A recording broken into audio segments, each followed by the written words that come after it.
আসসালামু আলাইকুম ওয়া রাহমাতুল্লাহি ওয়া বারাকাতুহু। সম্মানিত ভাই বোন, সবাইকে আন্তরিকভাবে মোবারকবাদ, সালাম, শ্রদ্ধা, ভালোবাসা। আজকের বক্তব্যের বিষয় হলো এই, একজন মা পারে 10টা সন্তানকে মানুষ করতে, কিন্তু 10টা সন্তান পারে না একজন মাকে ভাত দিয়ে।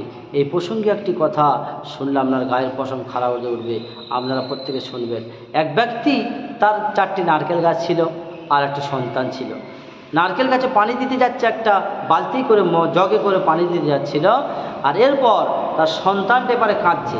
আল্লাহ বলেছেন, আল্লাহু আখরাজাকুম মিন বুতুনি উম্মাহাতিকুম লা তা'লামুনা শাইআ।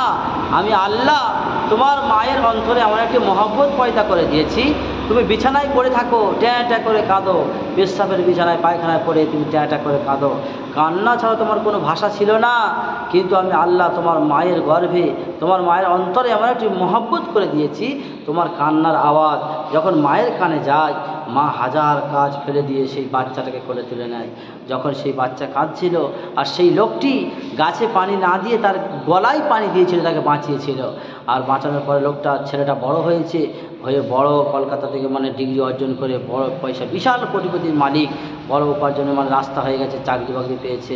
আর আমরা যখন বড় উপার্জন হয়ে যাব, তখন মনে করবো এই সব গ্রামে থাকে কেউ, আমি লন্ডনে থাকবো, ইংরেজ থাকবো, আমি নবান্ন বিল্ডিংয়ের পাশে জায়গায় থাকবো, এখানে কে থাকবে?